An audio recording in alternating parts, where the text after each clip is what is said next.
Hopefully, yes, we're audible there. I'm hoping my voice is clear. Let me bring the mics closer. I have my dog in the room, and I hope she will eat her food and not do something that I'll regret for the rest of my life. All right. No, no, no. No, no, no.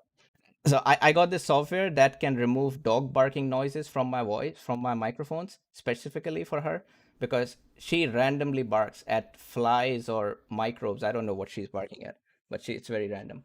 All right. For this discussion, I whenever I'm in a seminar, I feel I want to ask questions in the middle of a talk, and I get limited by people not asking, like they won't let me ask questions. They want you to wait till the end of the discussion to ask the question. I don't think that's a very good format. I think that limits curiosity.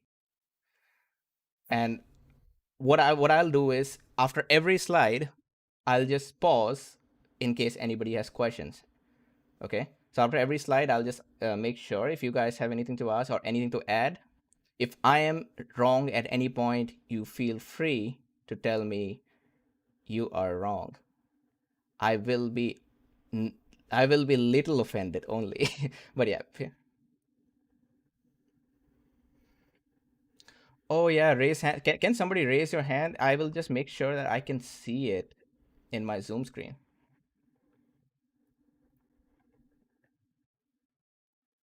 All right. Yep, I can see it. Ooh.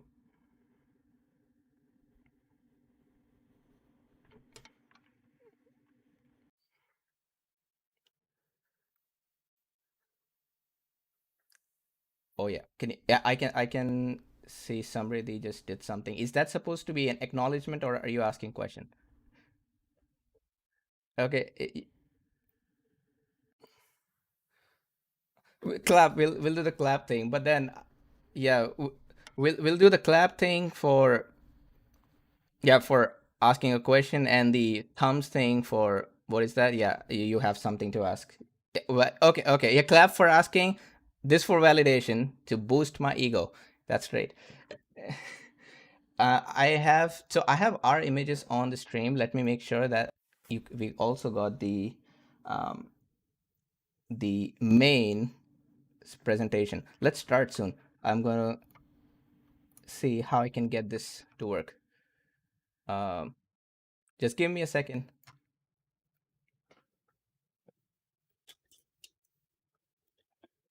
Oh, just realized something. Never mind.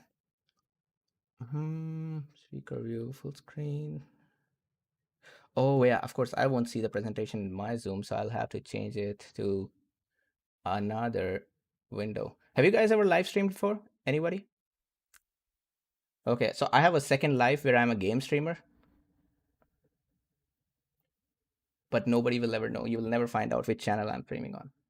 That's going to die with myself and the 10 people who watch me sometimes. I play Rise of Nations and Age of Empires. No, no, no. I hate that game.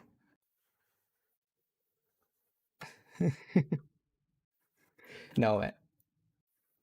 I hate that game. It's a money making industry now. It's not even fun. Almost there, guys. Just a second. Point. Can you guys hear the keyboard typing? Oh no, it's not supposed to work like that. That's a very crappy software I got then.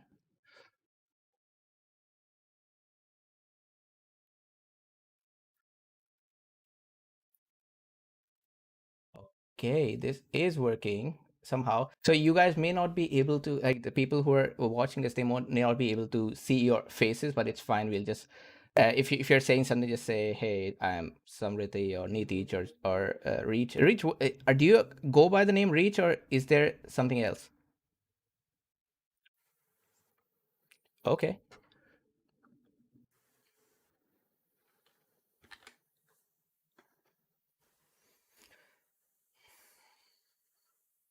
let me check if that works. Um, So thing is, if I'm sharing, I cannot do that. If you are watching, you can do that. And if since I have four monitors here, this is a very confusing at point for me. Okay, ready? Let's go. We're finally starting, and this paper is mitochondrial priming by CD28. CD20 is a very famous molecule. Everybody who has taken an immunology class probably knows about this, so I think it's already a good start. The first author, Ramon Klein Getling, I do not know him personally, and the corresponding author, I have attended her talks both personally and through webinars. She is a great speaker. She is an amazing scientist, and she's actually a very pioneering person in the field of immunometabolism. If we go a little ahead, let's quickly go through a background for T cell activation. This is something that we learn in every immunology course, probably the first, fifth, or sixth chapter. We got a conventional T cell, and this T cell has got a T cell receptor. In order to get activated, the first signal that it needs to receive is the receptor to the TCR complex from an antigen presenting cell. This could be a macrophage, this could be a dendritic cell. There are other non professional antigen presenting cells as well. Anything that has a major histocompatibility complex for the right TCR. The peptide that is presented on the MHC plus the MHC interacts with this T cell receptor complex, and there is a tri-molecular complex produced. Oh, hold on. I'll try to use a laser pointer. Never mind. We'll do the laser pointer later. This interaction results in the first signal being delivered to the T cell, and this signal goes inside through this element called CD3. That's why, Tanu, can you mute yourself? I can hear myself back from you. Okay.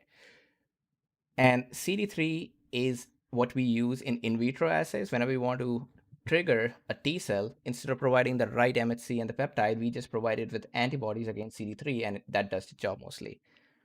Next, we got a signal 2. The signal 2 comes from the CD80 or CD86 complex from the antigen presenting cell.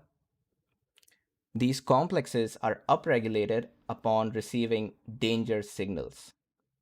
Signals like ATP or pattern recognition receptor signals like TLR signaling, these upregulate CD80 and 86 on the antigen presenting cell.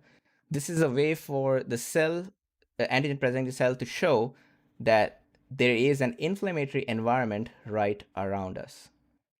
And this is received by the CD28. We call this the signal 2 or co-stimulation. And then there is a third signal normally where this antigen presenting cell finally secretes cytokines, and these cytokines are received by the T cell, and depending on the kind of cytokines, the fate of the T cell is decided. We have always learned that CD28 signaling is absolutely required because in absence of CD28, there is energy. And it's very difficult to pronounce E energy and A energy. I don't know how to pronounce them separately. So it's like A energy, which means inactivity. When there's an absence of CD28 and there's only TCR signaling, the T cell goes to an inactive state. That's what we have known, right? That's what I learned in my class. It turns out that's not completely true. We'll look at that later. Anthea, do you have a question?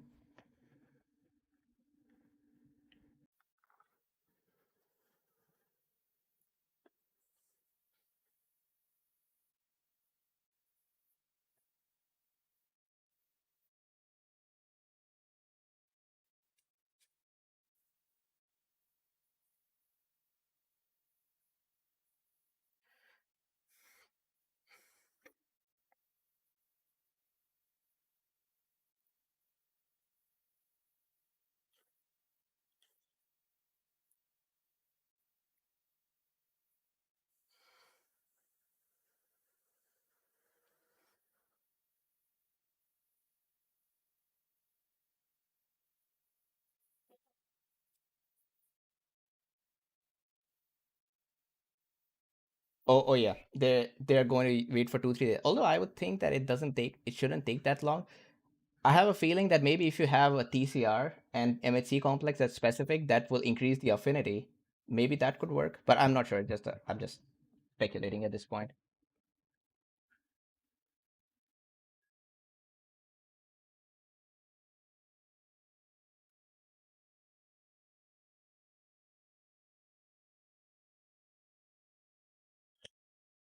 Okay, thanks for that, Antia. And we got this signaling in the end of signal 1, 2, and 3. The T cells are activated. When we got an activated T cell, now these activated T cells can either become an effector T cell, which is a short-lived T cell, or a memory T cell, which is a long-lived T cell. But before we go into that, a little background on mitochondrial respiration, which I'm sure everybody remembers by now, of course. We got these four complexes on the inner membrane of the mitochondria. Complex 1, 2, 3, and 4. Actually, complex 2 is not entirely on the membrane. Do you guys know what is this? There is another name for this complex. Any idea? It's just a random question I'm throwing out.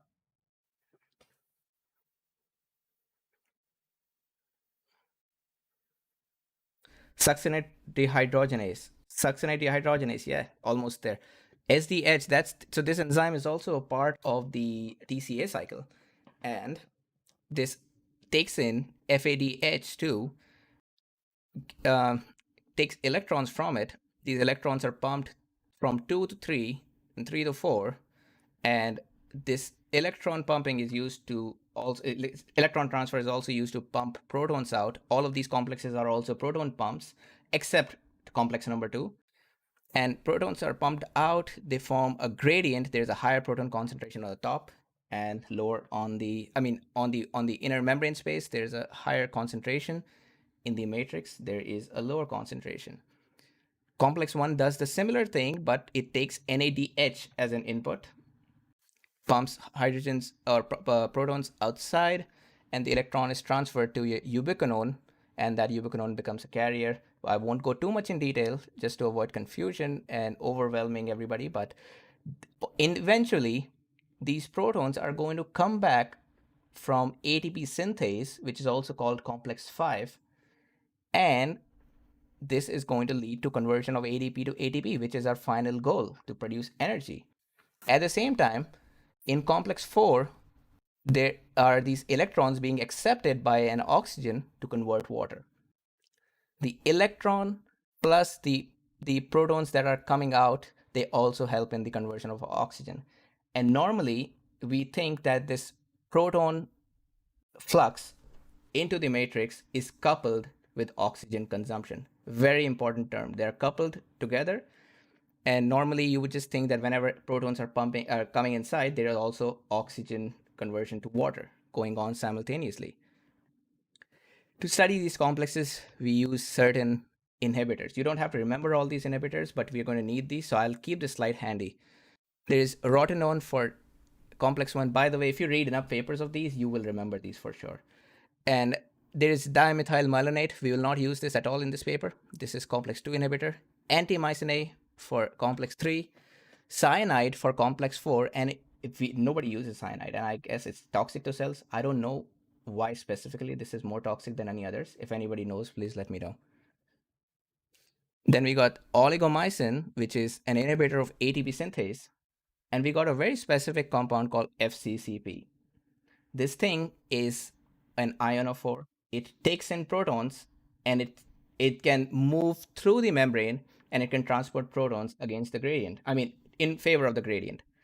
So if there is a high amount of protons on the intermembrane space, and you add FCCP, the FCCP will take all the protons from the higher gradient and bring them to the matrix so that to equalize. Normally, protons cannot travel through the membrane, but FCC can make it happen. Okay, it's going to be useful for the next thing. We're going to see this experiment done quite a lot in any paper where they're talking about oxidative phosphorylation. And I'll be honest, it took me a very long time to understand this, because most of the people who I work with do not work with metabolism, so I had to figure out everything from looking at papers. And papers don't do a very good job at explaining. They just assume people know. Nobody knows. This is all a fake thing. We got to explain. Papers need to explain things. They just refer to old papers. The old paper is referring to another old paper. It's an endless cycle. Anyway, on the y-axis of this graph, we got oxygen consumption rate. On the x-axis, we got the time. First, every time, if we go back, every time the protons flow in through the ATP synthase and there is an electron transfer going on, oxygen will be converted to water. That gets reflected on this graph. Every time there is regular oxidative phosphorylation going on, we got a peak, some increase in oxygen consumption. At this very point, when you add oligomycin, going back, oligomycin is the ATP synthase inhibitor. When you block this, protons cannot come back from ATP synthase. When they cannot come back and there is no ATP production, suddenly this oxygen getting converted to water is not taking place as much. As a result, oxygen consumption rate goes down. However, it doesn't go down all the way to the bottom because there are also certain protons leaking through the membrane. I just said that the membrane is impermeable to the protons, but it's not completely. There is some protons leaking through the membranes, also through the other complexes, which results in certain basal oxygen consumption. Also, there is certain non-mitochondrial respiration taking place all the time that I do not know why, but it's there. Then when you add FCCP, if you remember FCCP, this thing dissipates the gradient. It tries to equalize the amount of proton on both the sides. As soon as you add FCCP, all the protons on the intermembrane space, they will rush inside. When all of the protons rush inside, there is a massive conversion of oxygen to water, and there's a spike in oxygen consumption rate. We call FCCP an uncoupling agent because it uncouples proton flow with ATP production. Right now, there's a proton flow taking place, and there is oxygen consumption, but there is no ATP production. Normally, whenever there is oxygen consumption, there's also ATP production. When you add FCCP, the cell looks at it as if there is a sudden drastic metabolic requirement. The cell reacts to it by using all of its force to pump, the mitochondria reacts to it by pumping all of its force to pump more protons out. So it upregulates oxidative proton transfer and the electron transfer chain a lot so that it can keep this gradient maintained. The cell tries its best, but the FCCB keeps transferring back. And for some time, the cell is at its maximum metabolic capacity, and you have this peak of oxygen consumption maintained because the cell is working as hard as it can. Then you add antimycin or rotenone. Going back, these are the inhibitors for complex 1 and 3. When you add these inhibitors, suddenly the cell, which was now using these pumps to get protons out and maintain the gradient or try to maintain the gradient, can no longer do that because these proton pumps have been inhibited, and oxygen consumption finally drops down because the proton concentration has equalized. There is no more flow inside the matrix, and oxygen is not being used, and you get this lowest possible oxygen consumption. The important things here is we need to know that when you add FCCB, there is the maximum respiration. And when you add oligomycin, there is minimum respiration minus the proton leak. And when you add nothing, there is basal respiration. So let's say basal respiration is the amount of energy that the cell will produce under homeostatic conditions. The maximal respiration capacity is a stress-induced respiration. This is the most the cell can use oxygen under stress. The difference between maximal respiratory capacity and the basal respiration is called the spare respiratory capacity, or SRC. We're going to look at SRC a lot in this paper because SRC tells you how much the cell is capable of going overboard, how much can it suddenly react to a change and increase its metabolism. Certain type of cells that need to do this are immune cells. As soon as they receive a signal from a pathogen, they need to secrete cytokines, they need to go through division, so they need to have a good SRC in order to be able to respond quickly and efficiently. Cells that do not have a high SRC, they do not respond as well as those that have a higher SRC. This is a lot of information. Any questions?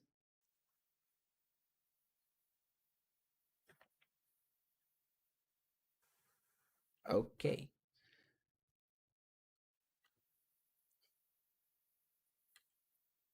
Similarly, there is something in glycolysis where you add glucose, and on the y-axis this ECAR. ECAR is extracellular acidification rate. If you have noticed, when you grow cells in a media and you have a pH indicator in the media, the pH changes over time and the media becomes yellowish because of the pH indicator. Everybody knows about that, right? And that's because as cells go through glycolysis and also other metabolism, they are they, uh, they are letting out these acidic byproducts. These acidic byproducts of the metabolism, they're getting inside the media and they're decreasing the pH. Similarly, so it's exactly the same thing what we're doing is here. They have this very sensitive pH sensor where they're measuring the pH on the outside of the cells. This ECAR is nothing but pH, extracellular acidification rate. And when you add glucose, you will see that there is a maintained ECAR because cells are utilizing glucose. When you add oligomycin is that inhibitor of ATP synthase. When ATP synthase stops working, the cells react to upregulate glycolysis. Since the oxidative phosphorylation is not taking place, they need to respond to make up for the loss of OXPHOS, and they increase their glycolysis. And when you add 2DG, 2DG is a mimic of glucose. It looks like glucose, but it cannot be metabolized. And when you add 2DG, suddenly cells cannot use glucose, so it falls down. So you have these three measures. One is the maximum glycolysis, which can take place in absence of OXPHOS. Basal glycolysis, which takes place when you have normal glucose and nothing else. And the non-glycolytic metabolism when you add 2DG. And in this case, the reserve glycolytic capacity is again the difference between the maximum and the basal. Also, similarly useful, the higher cells which are able to have, which want to react suddenly, they should have a higher glycolytic reserve. This may be a little difficult to understand. Believe me, it took me a few months. Okay, I've been finding out what these things do for a long time, so it's fine. But we'll discuss more about this during the results section. The mystery in this paper is that we know effector T cells in vivo, they can mount a primary response in absence of CD28. Effector T cells are short-lived and they do not depend on CD28 as much. I used to think that all T cells require they all require the CD28 equally. Turns out no. But memory T cells in vivo, they cannot mount a secondary response in absence of CD28. They become energetic. We also know that long-lived memory T cells, they utilize fatty acid oxidation, which we will discuss later. It's not a lot. It's a very simplified mechanism. I just don't want to mention it right now so that you don't get overwhelmed. They have fused mitochondria. Do you guys know mitochondria go through fusion and fission? Did you guys know that? I didn't know that either. It's very recently I found out. So when mitochondria have to work a lot, when they want to when they want to increase oxphos, or and they want to when the cell's major metabolism depends on mitochondria, they fuse together. They form this bigger mitochondrial mass that can be used for increased oxphos. For cells that do not depend on oxphos as much, they have fished mitochondria. They are broken down into smaller parts. They don't work as well, and the cell since probably doesn't need that either.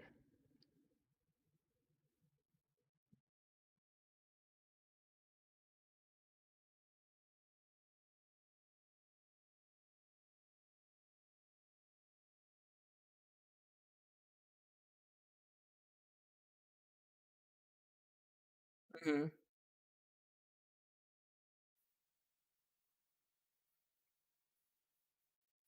Yeah, it's very weird. I don't know any prokaryote that fuses. Do you know any?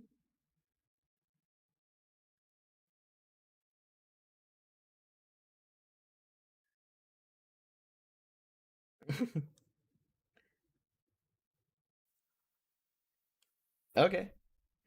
Anyway, so we know that memory T cells, they utilize fatty acid oxidation, they have fused mitochondria, and they possess a higher spare respiratory capacity. Just to go back, this is the difference between the maximum they can do and the basal respiration. The big question in this: how is CD28 signaling helping the T effector cells and memory cells? Why is it so required for memory cells, and how can effector cells just don't need it? One biggest clue here is that effector T cells don't depend on mitochondrial respiration as much as memory cells. And you see that effector T cells are not being affected as much by CD28 as memory cells. So there has to be something about the mitochondria, possibly. They're going to discuss that in the first paper. So you get the first article, and in the first one, the first figure, they are taking naive CD8 positive T cells. They're activating them with anti CD3, which is signal number one, and plus or minus with or without anti CD28, which is the signal number two. And they're looking at ECAR, which is rate of glycolysis. It's not 100% accurate, but gives you somewhat of a rate of glycolysis, and SRC, which is the difference between the maximum and minimum and basal mitochondrial respiration. If we go through figure A, they see that in presence of CD28, there's also an increase in glycolytic reserve. The reserve is again minimum basal glycolysis and the maximum glycolysis. So it turns out CD28 is also helping in glycolysis. And there is a spike. Actually, if you look at it, the CD3 is bringing down the SRC. It's as if CD3 is working against it, but when you have CD3 and 28 together, it goes up massively. Makes me want to ask, what if you have only CD28 in there? What does it do? But not relevant, maybe. Yeah, so you got a massive spike in SRC when you have both 28 and 3. So that is interesting. That means it is helping in the respiration and in both, not only mitochondrial, but also glycolytic. In the second figure, they are expanding the memory T cells this time. So right now, these were just activated T cells. They were not looking at effector or memory. In the figure B, they're looking at memory specifically. The way you do that is you have these naive cytotoxic T cells, prime them with anti CD3, CD28 plus or minus, and you give them IL-2. IL-2 is a growth factor that helps activated T cells grow. After 3 days, they are giving them IL-15. IL-15 is a specific growth factor for memory T cells. Does anybody know which cells produce IL-15? I think it's dendritic cells, but I am not 100% sure. But yeah, the IL in if you add IL-15 to your culture, you can specifically expand memory T cells. And now they're only looking at, mostly looking at memory T cells. And it turns out the same thing. Whatever they saw overall with all activated T cells, they say the same thing with memory T cells. There is an increase in SRC. In Figure 1C, they're doing the same thing, but this time from this they're doing it ex vivo. These are cells taken out from a mouse, which could be wild type or lacking CD80 and 86. Mice lacking CD80 and 86 will give a similar phenotype as if they are lacking CD28 stimulation, because CD80 and 86 are the ligands for CD28. And when you go for the OCR here, this is the same graph. Remember, oligomycin turns down ATP synthesis completely. You get a lower OCR. Add FCCP, suddenly the cell thinks there is a massive demand. It tries to maximize its proton pumping, and there's a complete spike. This is the maximum. tries to keep up there. Then we add rotenone and antimycin, which block complex 1 and 3. No more proton pumping is possible with complex 1 and 3. And Evan, I'm looking at Evan's comment. Hey, Evan, every very informative, guys. Thanks, Evan. Is there anything else I'm missing? Oh, in the chat? Oh, oh, I need a pointer. Hold on. Let me see if I can get a pointer. Give me a second, guys.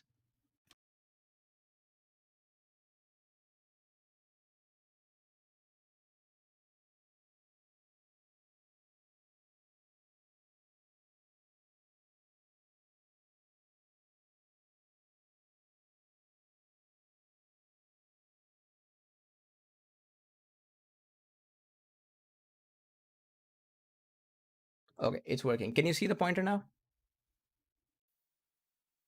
Okay. Thanks a lot, Tanu.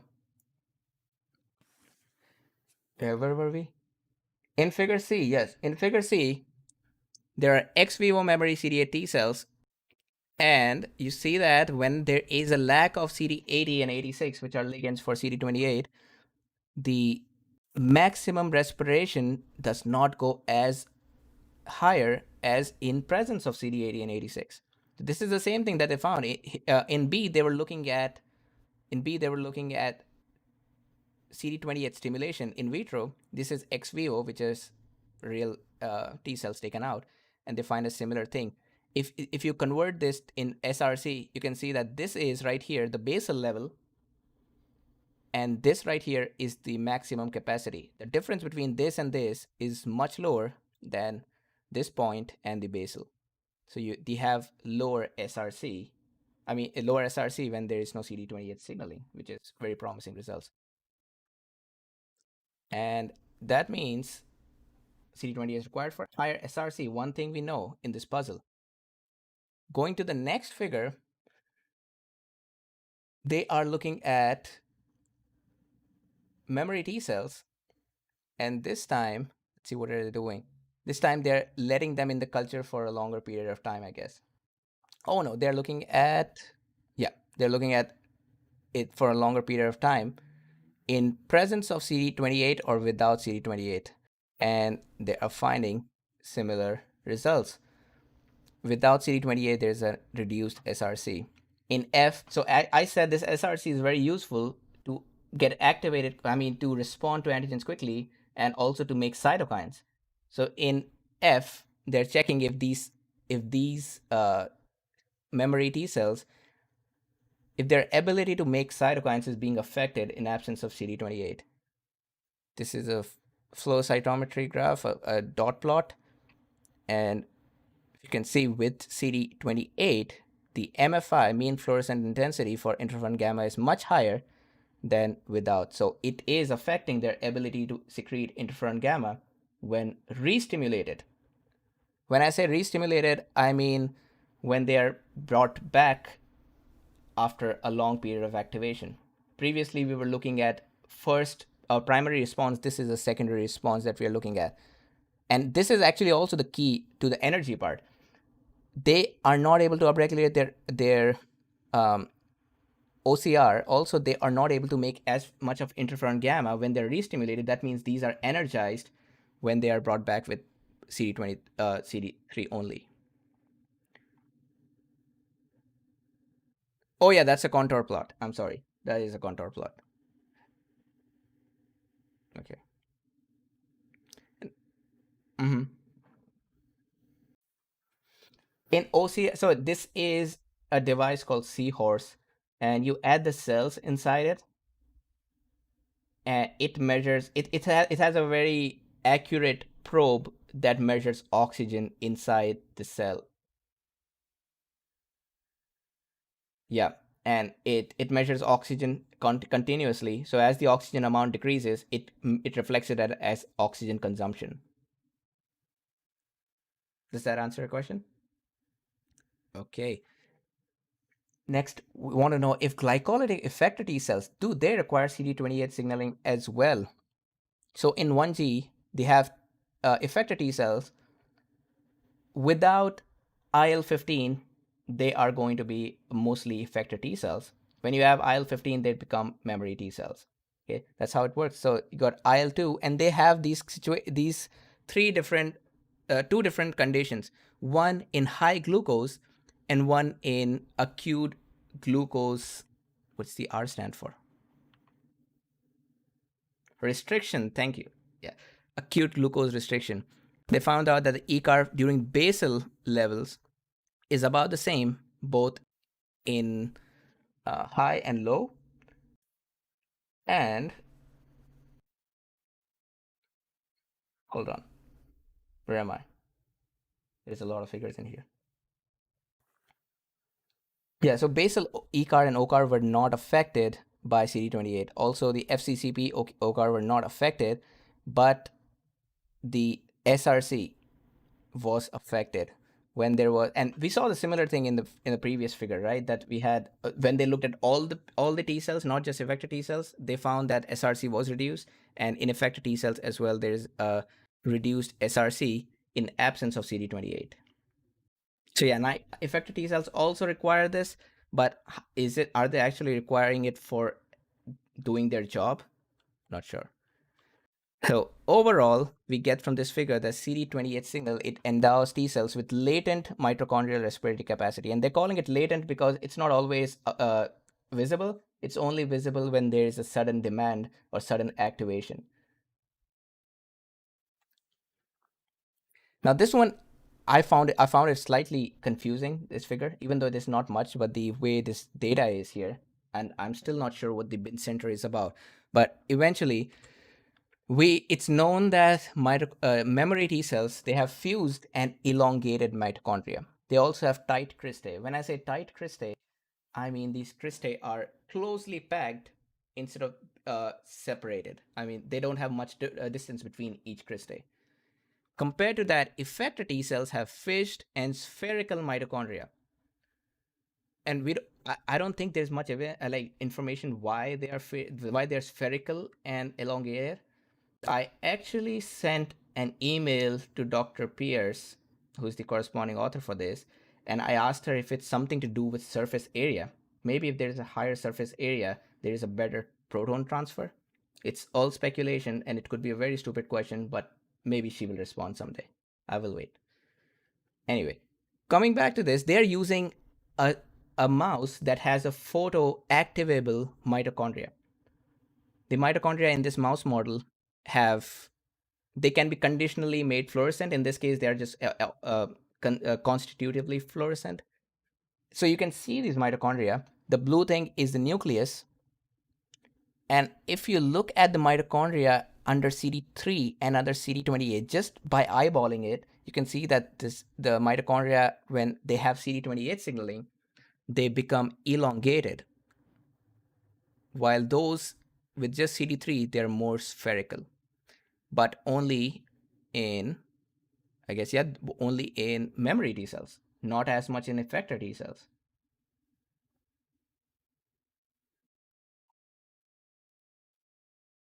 Yeah, this is more prominent in memory T cells than effector T cells. Also, mitochondria looked less elongated during the acute glucose restriction without CD28. Because the reason they're using AGR in this, the reason is that when cells do not have glucose available, they try to switch to mitochondrial respiration. And as we have seen here, CD28 is required for that. So AGR coupled with absence of CD28 is a big problem for effector T cells. When effector T cells have enough glucose present, they are not affected as much. So that's the take home for effector T cells specifically. And they're saying that the CD28 signal limits mitochondrial sphericity. It makes them elongated, which somehow leads to a better functioning, but I'm not sure what's the mechanism behind sphericity and better functioning. They also look at the cristae width. I said that memory T cells tend to have tighter cristae, and tighter cristae means they have shorter cristae width. They are more packed together. when they are loosely packed, they have a higher cristae width.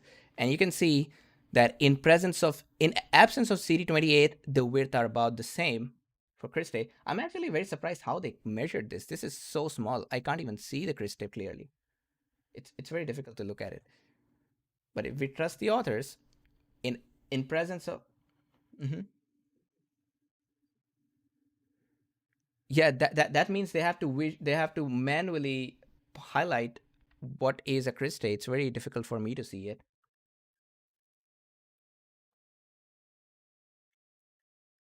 Oh, hold on, just a second.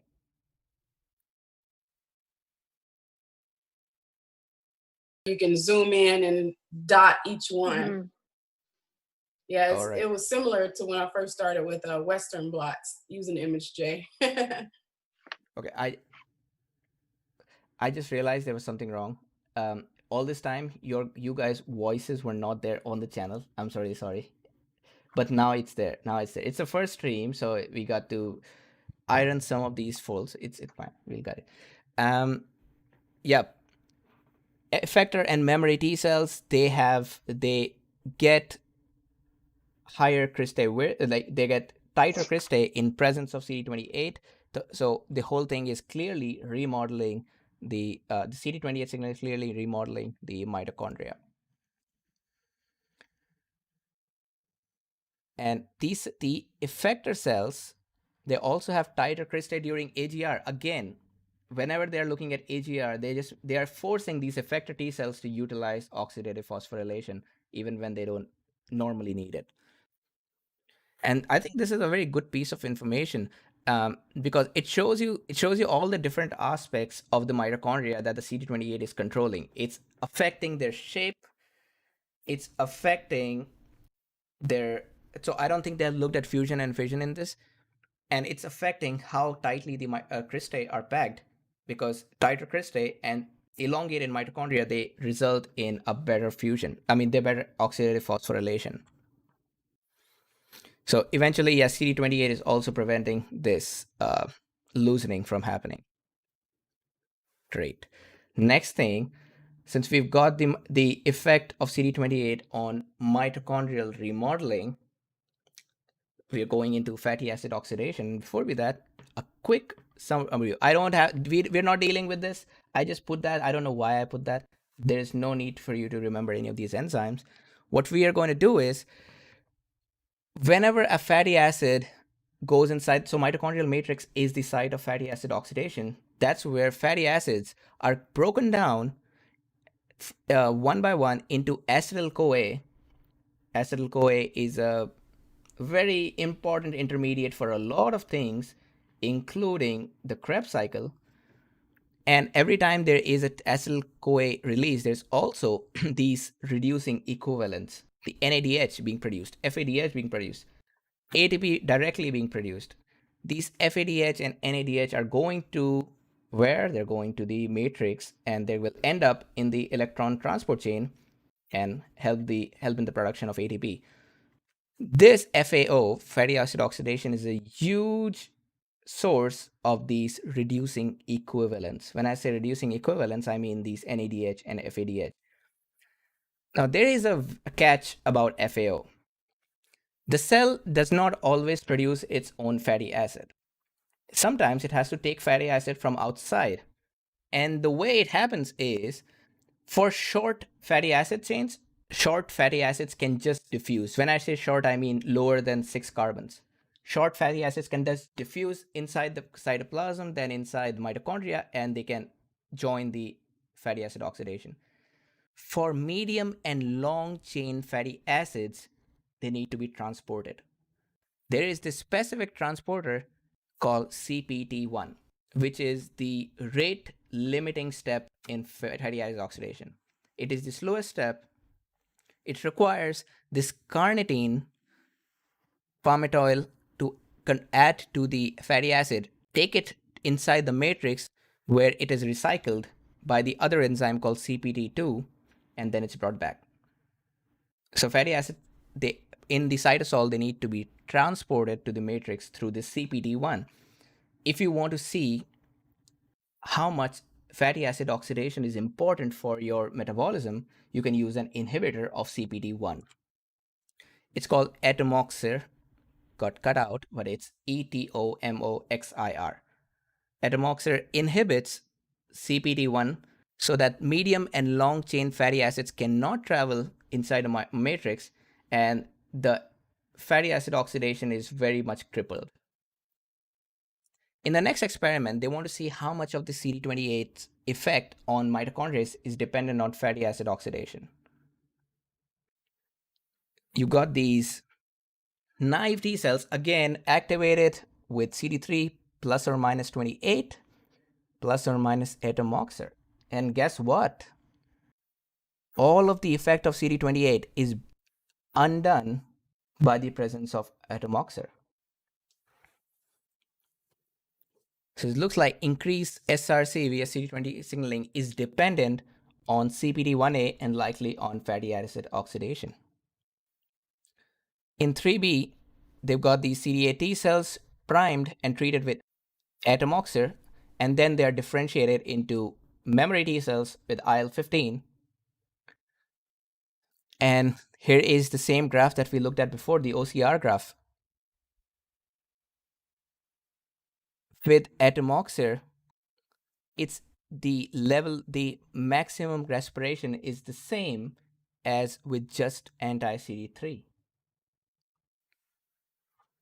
Another way to show the same data. But so previously it was in all T cells. A is all T cells, activated T cells. B is specifically memory T cells. To dig a little more into this, they have these memory T cells stimulated with CD3, and then they're re-stimulating these because memory T cells, again, they're supposed to be there for a secondary response. So you, in order to simulate how they work properly, you need to re-stimulate them as if there's a secondary attack by the antigen. And in re-stimulation, in presence of atomoxir, the interferon gamma production goes down even if there is CD28 present. We are getting very closer to the truth, finding out what it actually is. What is CD28 affecting? So far, it looks like fatty acid oxidation is one of the things it's upregulating.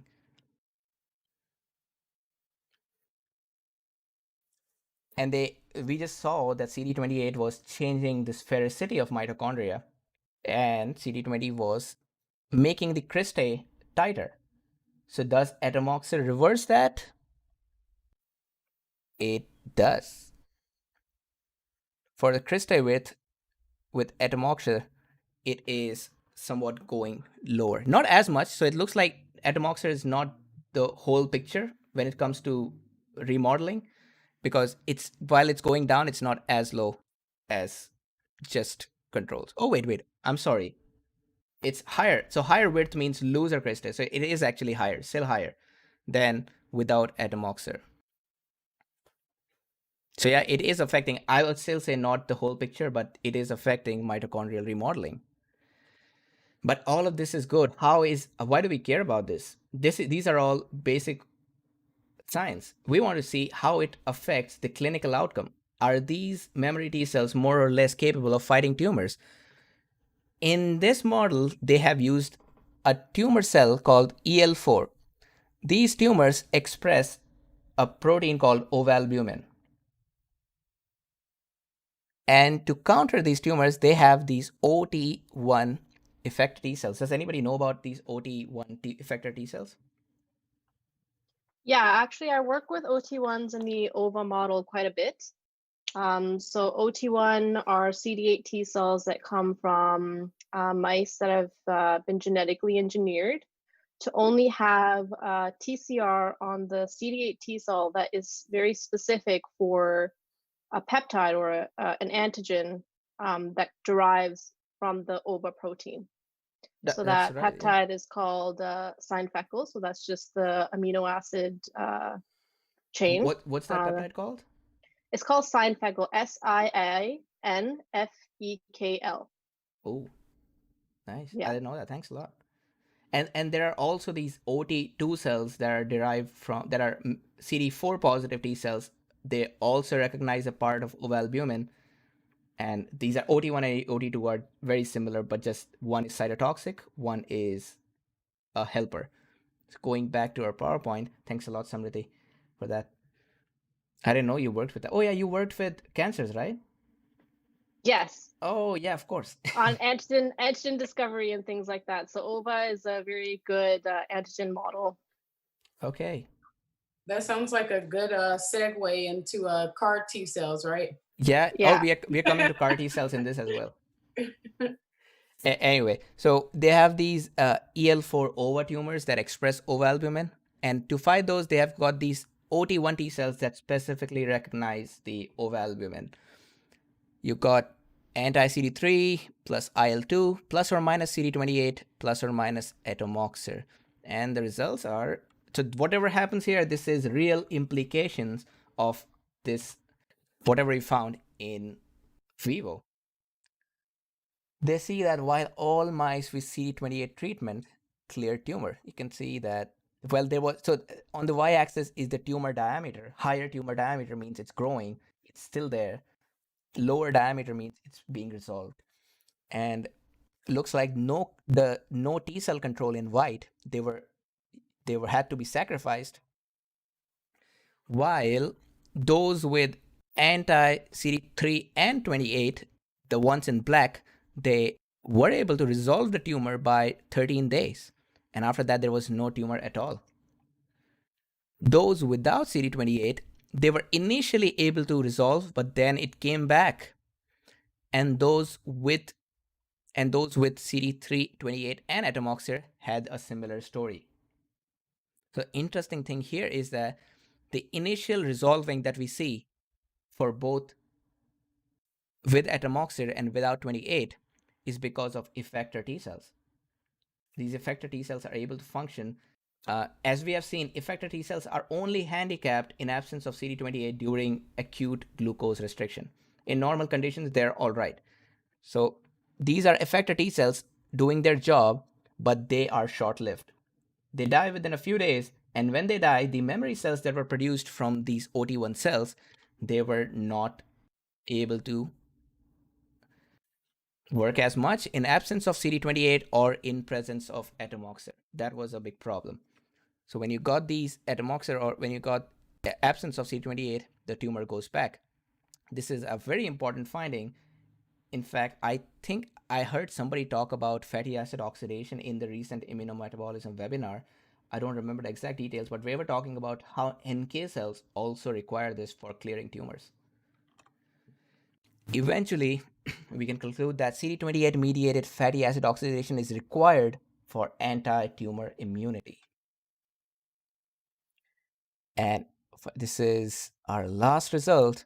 Now they want to find out what is the exact mechanism. This is the funny part, because so far we know we have these big pictures. We got this CD28 somewhere.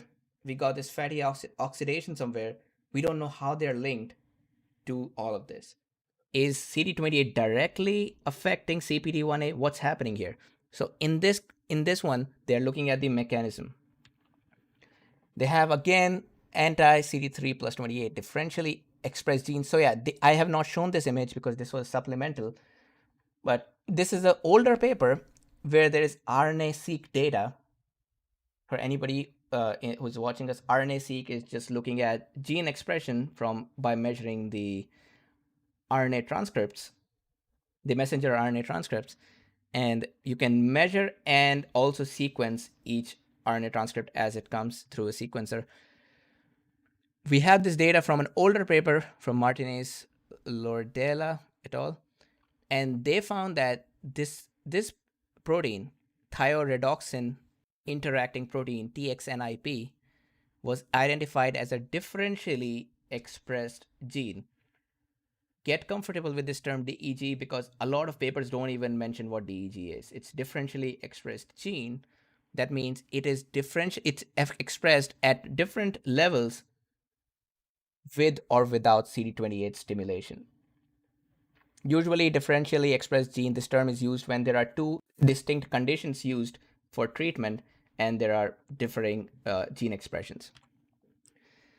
also from previous publication, we know that this thyroidoxin interacting protein affects mitochondrial metabolism in some way, and it regulates this microRNA 33. Can somebody explain in brief what microRNAs do? MicroRNAs do? Anybody wants to volunteer? So it depends on, I guess, what context in some cases. Usually microRNAs, or mirs as we like to call it, like to suppress gene activity. So they're so they're thought to be, because they're way more like short chain, just Did Anthea freeze on everybody or just me? Can you hear me? Anthea, you froze. Yeah, continue. Okay, so these microRNAs pretty much are thought to not really have particular protein endpoints, right? They're not really regulated on something specific, but they're more specific than we actually give them credit for, because they have targets that actually sit over to suppress certain gene expression. So lots of times if you're looking at a gene of interest that may not be fully activated, it could be microRNA that is literally sitting on top of the genetic sequence to suppress that gene response. So that's usually what mirs do. Yeah, they directly work on messenger RNAs, right? Or is Yeah, yeah. yeah. So they can they can suppress either gene expression, or they can also inhibit or defer protein expression as well. Are you saying they sit on the DNA segments sometimes? Kind of so, yeah. Really? I mean, Okay. I haven't seen it personally, but I didn't know that okay. yeah, they sit on it like cats, pretty much. If you know the work that we do with SOX1, we wanted to look at MIR 155 because there's a lot of suppressive responses that we see in a lot of autoimmune models like lupus and psoriasis and so forth. So that's kind of the start of it. There's a lot of assays too to run to just see if they're suppressive, something sitting on top of this gene in particular, that gene function as well, like bisulfate PCR. Oh yeah. Oh, you're talking about methylation marks, right? Yeah, methylation PCR, which okay. is bisulfate. Yeah. All right. Yeah. Coming back to mirs, do you know Thermo Fisher has a product called Mirvana? It's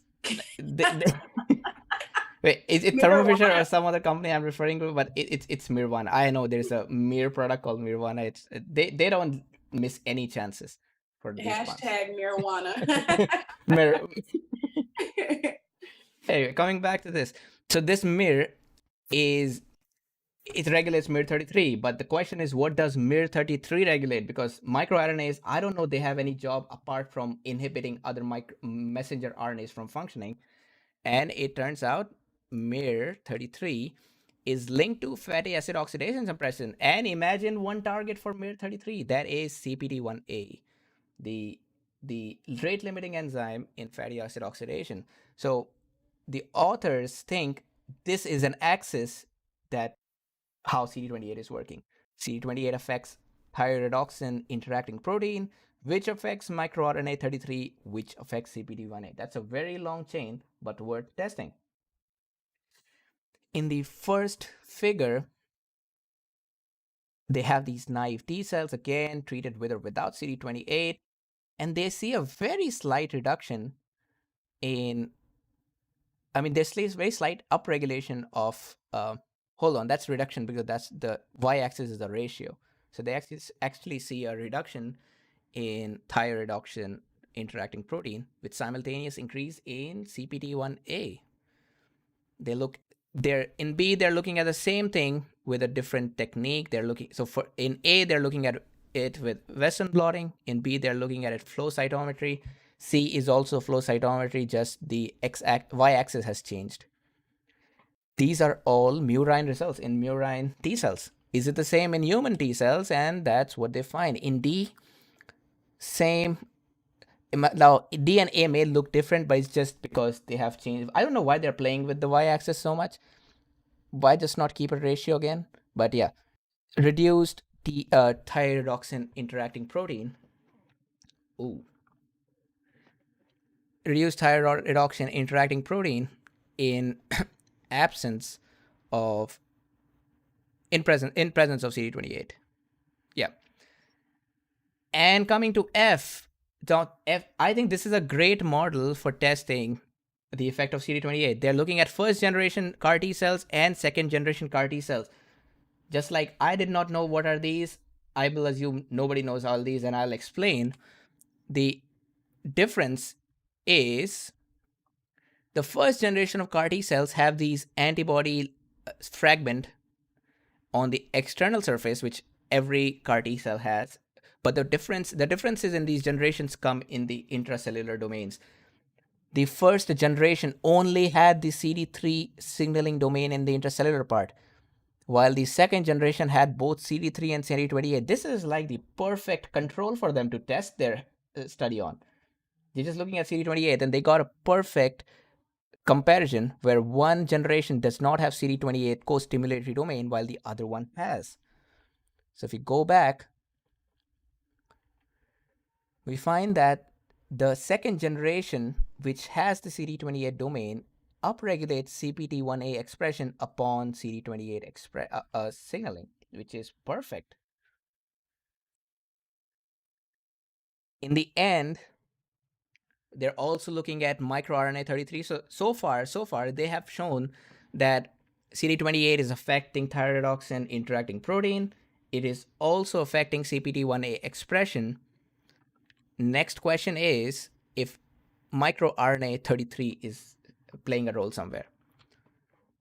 So they've got, again, same treatments with CD28 with or without. And they find out that after 24 hours, microRNA 33 is reduced, although it does come back after 48 hours. So this could be a temporary effect. Maybe you just have CPT1A expression upregulated for some time, and that is enough to go for a while. It's possible. In figure H, they are checking with a MIR33 mimetic. This is a microRNA that looks like the real microRNA, also works like the microRNA. They see that when you have the MIR33 mimetic, there is, so let's have a baseline in this, okay? This control microRNA is our baseline. This is right here is what the CD3 and CD28 do to CPT1A expression by themselves without any microRNA present. When you've got the mimetic, the histogram right here, this curve shifts to the left side, showing that there is a reduced CPT1A expression. However, a very cool thing that I found from this paper, when you have anti-MIR33, it shifts to the right side. So first, in G, they showed that the CD28 itself is reducing MIR33, but it's not doing it all the way. There is what I understand from this anti versus only CD28 is that there is still some possibility of going even overboard with reducing more MIR33 to upregulate CPT1A even further. And what they're saying is this is probably why these cells require additional co-stimulatory signals. See, apart from CD28s, there are more co-stimulatory signals possible. There is ICOS, there is OX40. It's maybe these are also adding to this effect of increasing CPT1A. Of course, I don't think they have done any experiments, but it looks like CD28 alone is not showing the maximum effect on CPT1A. There is a place for other co-stims to act as well. What do you guys think about this?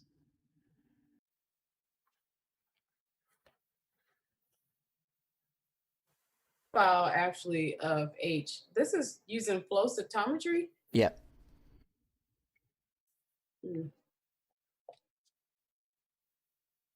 don't trust it? Let's not go on record saying I don't trust it, but Okay. no, I'm just joking. But I'm just thinking of like, usually the peaks are pretty similar, but skewed if there's like upregulation or increase in something.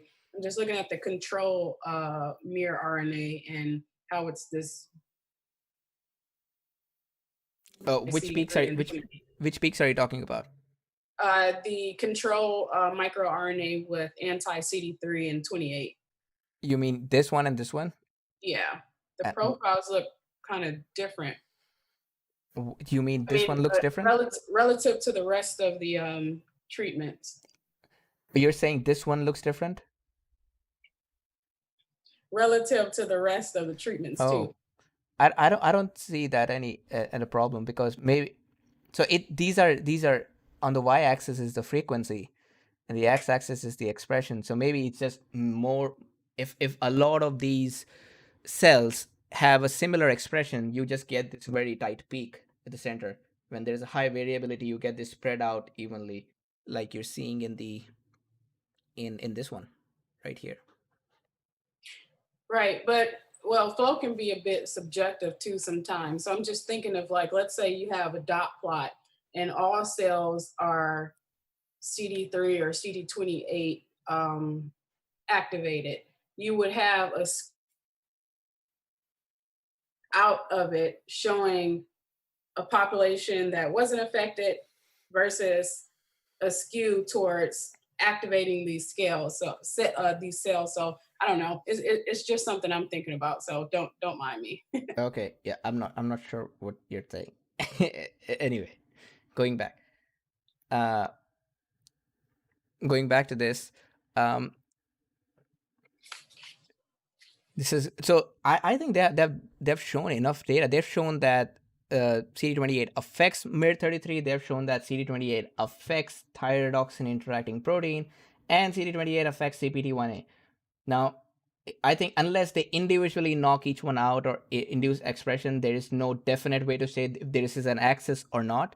But from what we saw before, it looks like it's possibly an axis, man. I'm convinced.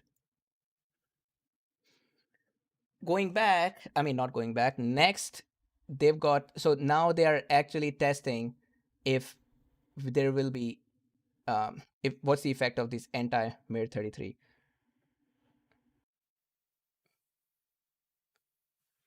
In figure I, they have memory T cells re-stimulated. Whenever I say re-stimulated, that means they were already converted with 3 and 28 before, 3 or 28 before, but the re-stimulation is going to be with both of them. And you find out again with interferon gamma secretion at anti-MIR33, which opposes the effect of MIR33, has a very high interferon gamma production. The control MIR has a basal, this is like 7500, and the MIR33 mimetic, which is supposed to act like the MIR33, has a very low MFI. In case anybody wants to ask what's an MFI, you can let me know.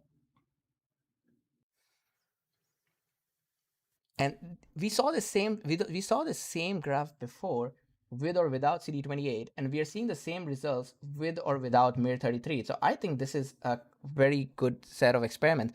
There is one thing, I don't know if I missed it or not, maybe it's in supplemental and I don't remember.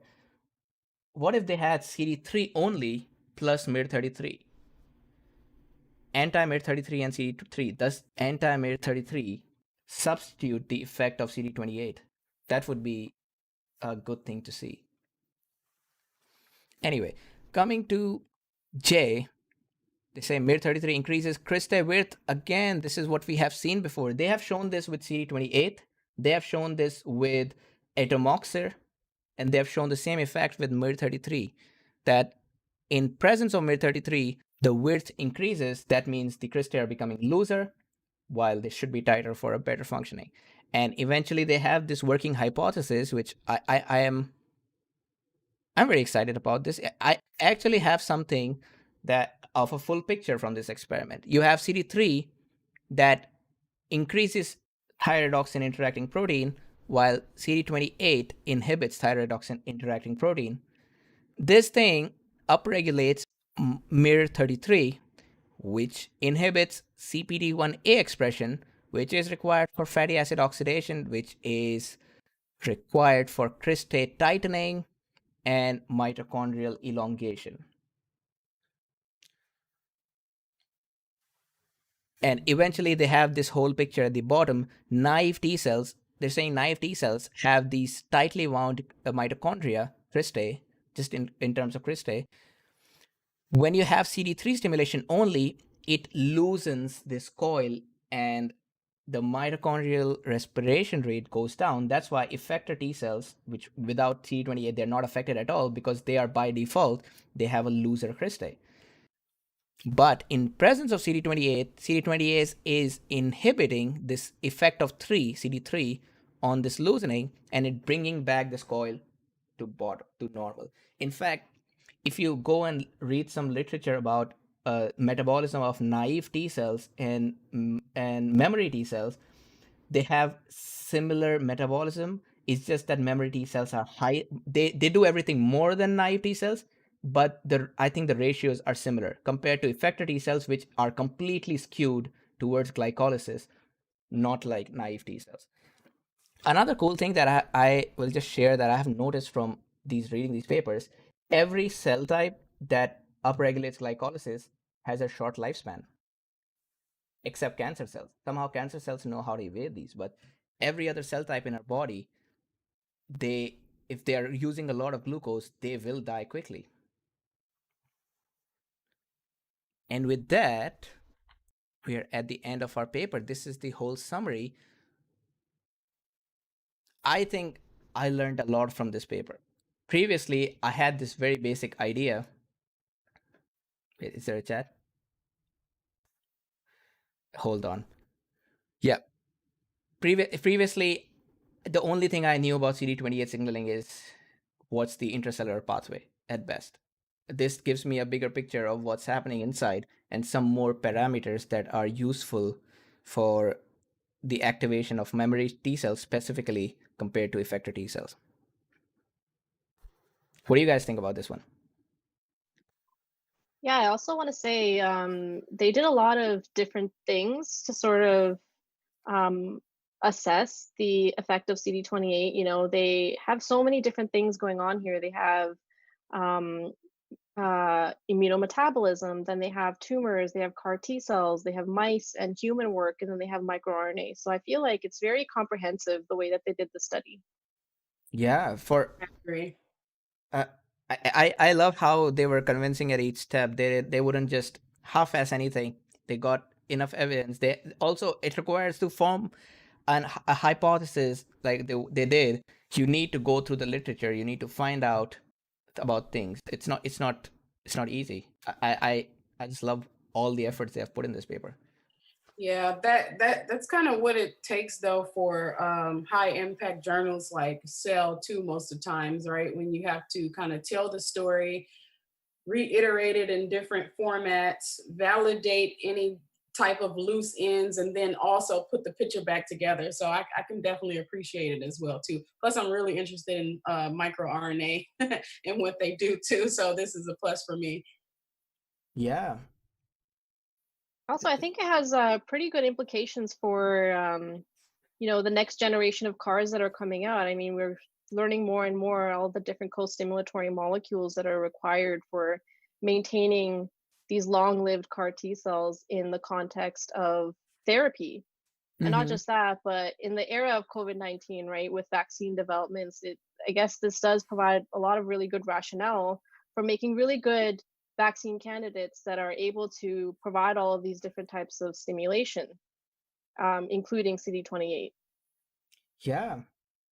I feel like, what if, so since we know, like you said, for vaccine candidates, what if people, I mean, if there is metabolic syndrome where people do not have a lot of fatty acids available for the memory T cells, even if they have the CPD1A, remember CPD1A is just a transporter, they still need to get fatty acid from outside. If for some reason these people don't have free floating fatty acids available to them, their memory T cells won't develop. Their vaccination won't work. So this has such far-reaching implications for this paper. I love this one. And as you said about CAR T cells, a lot of people are talking about fatty oxidation and CAR T. When I attended this webinar, I did not know a lot. It was like a month back. I did not know a lot about how fatty oxidation adds up to all of this. But now that I understand about CD28, it's becoming more clear for me, especially for CAR T. Ooh, nice job. So, do you guys have any other questions, and anybody who's watching us, if you have questions, we're here for 3-4 minutes more. Who wants to present the next paper, by the way? Who will volunteer? I can. Tanu, do you want to? Yeah, if you're not calling any guests or if anyone else is not Okay, interested. but there has to be some immunology. You can't be all viruses. Yeah. I let don't me mind choose a paper which is like related to virus in immunotherapy kind of. Oh yes, please do that. That'll be great. I don't mind going after Tanu. Okay, so I'm expecting maybe. Oh, Polar Narayan in the chat says you guys are absolutely amazing. Thanks a lot, man. I did not pay this guy to say this. I swear. After Tanu and Tia, and eventually I think we'll also have first authors presenting their papers. This will be nice. I'm very happy that my internet did not give up today, and this live stream wasn't affected, because that's the worst part. Tanu, can you send us the paper? So if we are going to do it every month, are you guys okay with every month? At one point, I thought bi-monthly, but I think once a month is good for everybody. Yeah. And do we want to do this on the last Saturday of every month?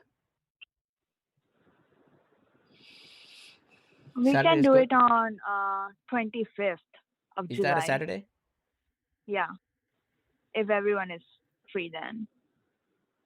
Okay, let me check. Is everybody free on 25th July? And we have to do it this time. This is the perfect time for most of the people in the world to join us, since Eastern time is very far. Or if everyone agrees and everyone is at home and not at work, we can do it on 11th too. Okay. Like my presentation. Or 11th? When is it? You mean Both of 11th? them are Saturday. Oh, 11th on August? No, July. July. Oh, 11th July. I'm okay with any of those. I can take out. So this is like 1.5 hour on Saturday morning. I'm okay. If you guys can respond in the group me. Tanu, can you? I know group me has a poll system. If you can make a poll for 11th and 25. Okay, I'll try. Okay. All right, and send us the paper soon. And Reach, I want to say, Reach, you're still in undergraduate, right? You're which year are you in? Yes. Which year are you in? I'm a soldier. Third year? Oh, that's because when I was in my third year, I was 0% motivated for journal club. I want to say that's a very big deal that you are attending this. Yeah. It'll help you a lot in your career. I wish I was this motivated when I was in my undergrad. I was just hanging out with people, had no worries in my life. Good days, but I regret them a little bit now. All right, with that, let's close this session. Thank you all for joining, and thanks everybody, all the 10 people who are watching this. See you guys. See you. Thank you. Yeah. Thanks, y'all. Bye-bye. Bye. Bye, guys.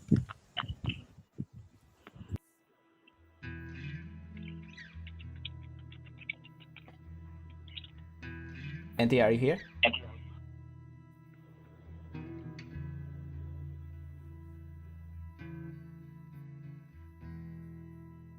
Oh, wow. Can you hear me? Yes, I can hear you. So can you hear me more on this mic? Wait. Do that again. I'm just trying to see if my speaker is